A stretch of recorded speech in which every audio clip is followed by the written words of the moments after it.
We began day 5 of our adventure just northwest of the Greenhorn Mountains in the San Carlos district of the San Isabel National Forest. We were fortunate enough to have found a secluded and sheltered campsite just off of Forest Road 402 along Williams Creek the night before, and after a peaceful night of rest, began our morning ritual of treasure hunting. It wasn't long before we found the mother lode with a collection of parts from what appeared to be a Ford Model T just a few hundred yards from camp. Hey, let's play red light, green light. Yeah. You start. Green light. Satisfied with the morning's discoveries, it was time to burn some energy before starting the day's journey. You're not supposed to look. Green light. We're still working on the finer points of red light, green light. Red light. Green light. Yesterday. Alright. After some tasty pancakes and bacon, it was time to get packed up and on the trail. You okay? I'll take these. Hold that. Hold that. Got it. The book.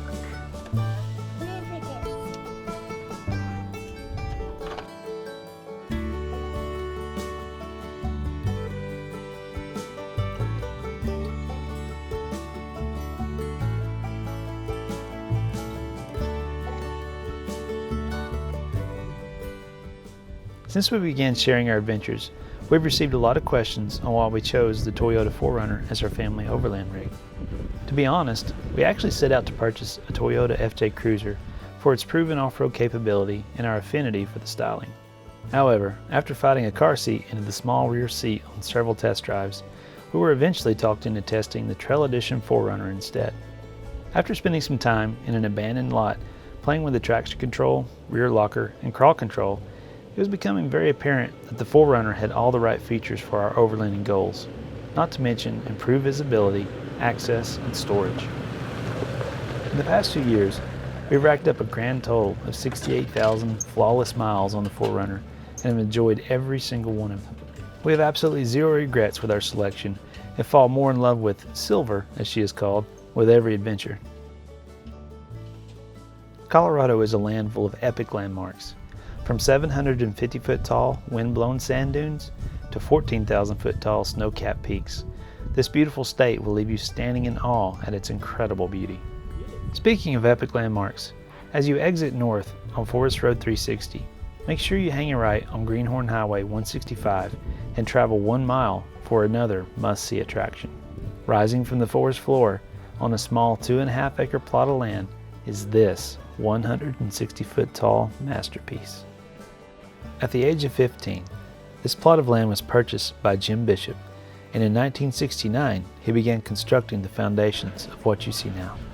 In its 58 years of ongoing construction, Mr. Bishop has reportedly placed every stone and structure himself without the help from a single person. The estimated 1,000 tons of stone have been handled an average of 6 times before assuming their final resting place in this feat of human perseverance.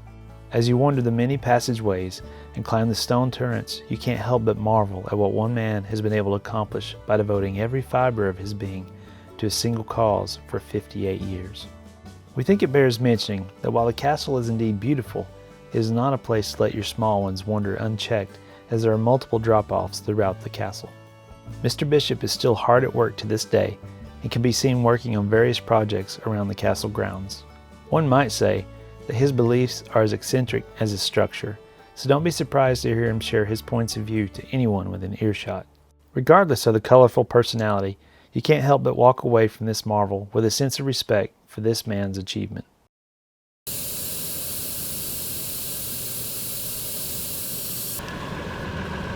Where are we?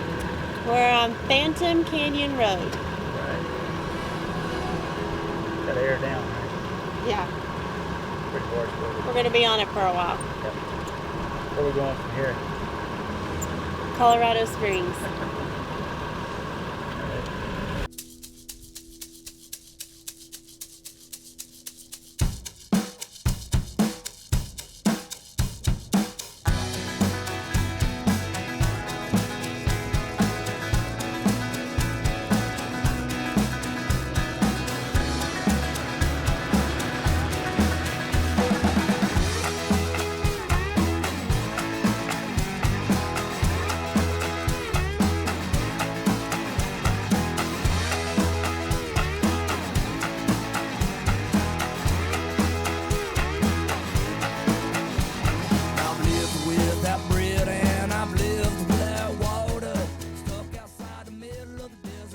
Located just north of Florence, Colorado, is the entrance to Phantom Canyon Road. Originally a railway built in 1894 to connect the gold mining towns of Cripple Creek and Victor to the ore smelters located in Florence. This roadbed is now a scenic, unpaved route. Rising over 4,000 feet to an altitude of 9,500 in just 30 miles, this Gold Belt Byway is a very mild, though sometimes narrow trail along 8 Mile Creek and is famous for its incredible fall colors, courtesy of the plentiful aspen trees. Along this route, you will pass through 2 hand-hewn tunnels and cross over 3 historical wood and steel bridges, including this early feat of engineering spanning 210 feet along the curve across 8 Mile Creek. In the district's prime, there were over 500 operating gold mines, each with its own story.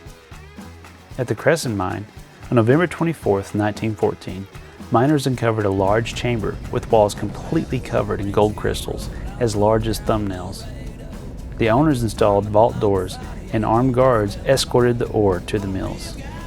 Since the gold rush began, this district has claimed the number 2 spot in the United States for gold production, with over $10 billion worth having been pulled from the mountainsides, much of it passing over this very trail.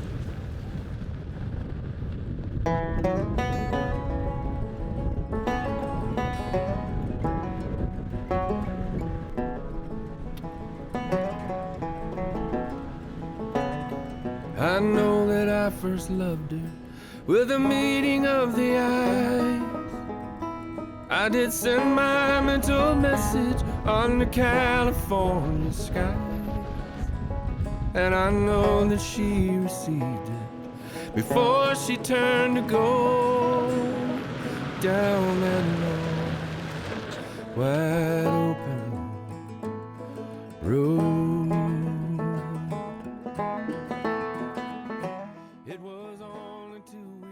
As you reach the end of Phantom Canyon Road, the historic town of Victor appears to the west.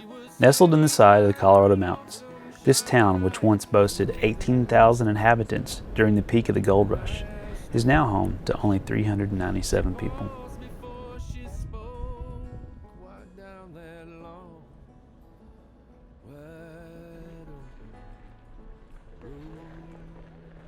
After taking a turn around the town, we attempted to continue on our way to Colorado Springs, only to be stopped in our tracks for reasons that had become all too familiar along our route. So, changing plans, as it is with overlanding. The data that we had from the maps I researched was a little bit erroneous or outdated. When we attempted to maintain a dirt trail from Phantom Canyon across to Colorado Springs, we pulled up on the entrance to Gold Camp Road, and there was a sign saying the road was closed 7 miles ahead. Thankfully, there was a local pulling in at the time, and I stopped him to get some more details and see how bad it was actually hindered. And he said that it was completely washed out. There were concrete barricades and whatnot. And then he proceeded to give me a lengthy 20-minute explanation as to why the road was collapsed. Something about a beaver dam and non-compactable soil and a lot of rain. Long story short, what we were able to determine is there wasn't an alternate route of any way, shape, or form. In a half mile, turn right onto Colorado 67. Thanks. So we're actually running hard roads. We went ahead and threw some air in the tires. We're going to run hard roads over to Colorado Springs and begin our journey again in the morning, I guess. So there you have it. That's overlanding. That's adventuring. You got to be able to change plans, and that's why we turn carry. Right onto Colorado 67. I love it when she interrupts me. That's why you need to carry extra fuel with you on these trips, because you never know what can happen to your best laid plans, even a route that's been confirmed. With the weather in these mountains. Continue on Colorado 67 for 13 miles. Got it. The weather in these mountains can definitely change things for you, so always be prepared. Turn right onto Colorado 67. Continue on Colorado 67 for 13 miles. Got it. So always be prepared to turn around and go back to the point of origin. So that's all I got. From the lofty turrets of Bishop Castle to the hand-hewn tunnels along Phantom Canyon Road, the perseverance of those before us inspired us to continue the adventure and left us longing to see what marvels the days ahead would bring. Our humble attempts at documenting and sharing this adventure is only a taste of the wonder and excitement experienced when one is truly free to explore this wide open world. If you've enjoyed following along so far, we hope that you will join us and many others who have already made the first steps along their own overland journey and experience the adventure firsthand. If you ever have any questions on how to get started in the overland lifestyle, we're here to help. Feel free to email us or post your questions below anytime. We hope to see you on the trail very soon.